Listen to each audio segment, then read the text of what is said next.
got my first turntable, I think, in 1995 when I graduated from high school, and I moved downtown for the first time, and I met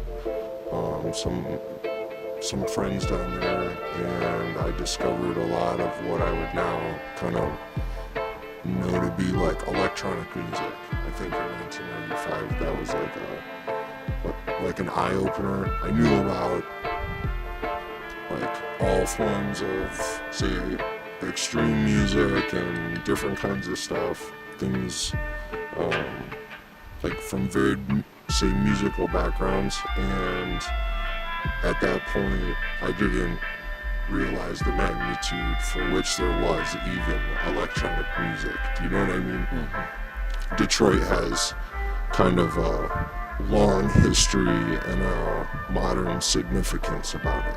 So in being introduced to that for the first time, it was kind of significant.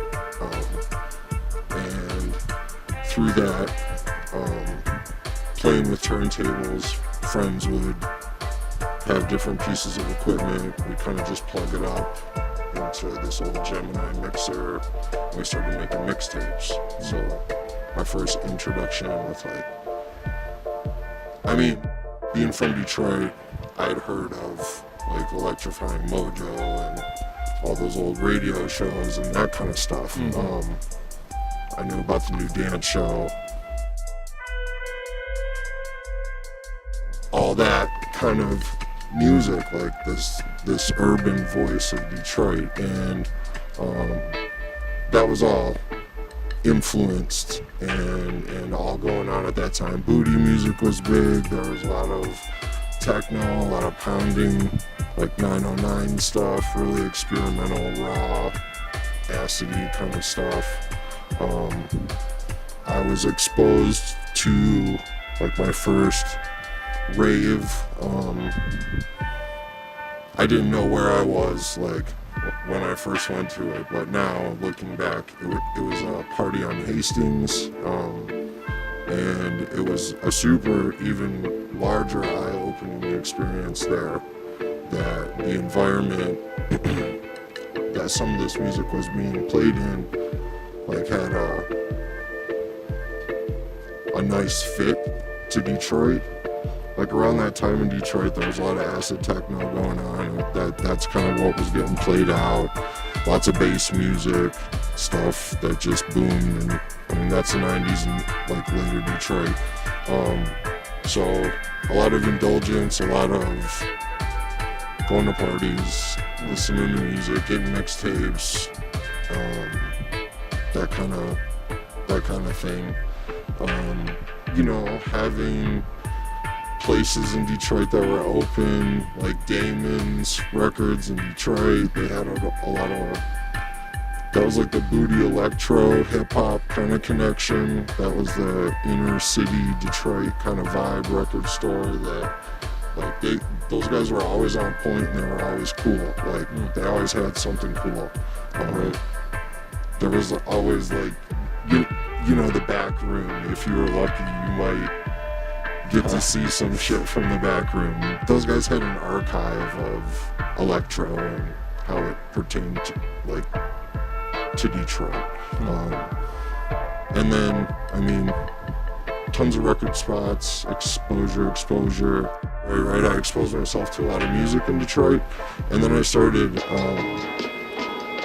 I was working on my degree at that point, and I was doing, say, the last steps of my degree in digital animation. So I learned about digital production. I learned how simple it was for an individual to do a high quality product.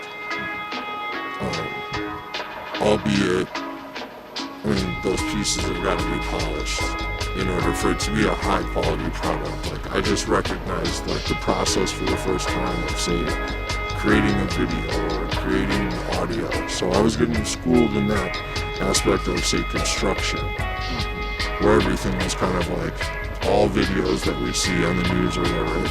They're all patchwork quilts of many different accounts and many different things with a flowing script and highs and lows and the whole nine, but it's all clips of video, it's all like, it's constructed like a patchwork quilt.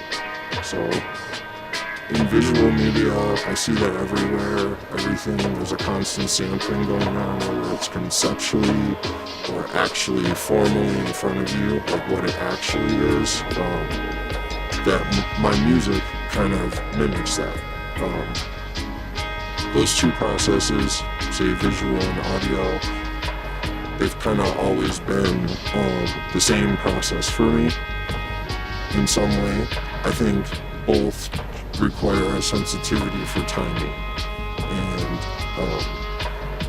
the further I explore visuals, and that's my, say, profession, that's how I pay my rent, that changes just like music has changed. It's constantly evolving with the tools that are available, the costs of those tools, the distribution of those tools, do you know what I mean, the recordings of those tools and all that kind of stuff. Everything is just so fast and fast and fast, and it's moving in kind of that direction. I've sought, say, clarity at times, say, for conceptual things, and looking for people that have been progressive, say, within electronic music since I've listened, you know, and a lot of the things that have like stood out in my mind in electronic music seem to hibernate like 45 minutes outside of downtown London, for some reason. Like Cardemus's whole thing, Aphex Twin, Square Pusher, more recently the Hyperdub guys, like all of that stuff is from London. Red Snapper, I mean, you go back in the whole mod scene, you've got drum and bass birth there, you've got a whole trip-hop scene, you've got like ambient Soho, you have all Mowax, like James Lavelle is from there. I know Ninja Tune has had a large presence in and out of London for a while. Jungle, lots of like dub and reggae was actually recorded in London, and they have a very like huge influence over like roots reggae, like, to be completely honest, you know what I mean? Like they're some of the people that recorded some of that stuff and put that out to the world. So Jamaica could be known for some of those, say, early dub recordings and that.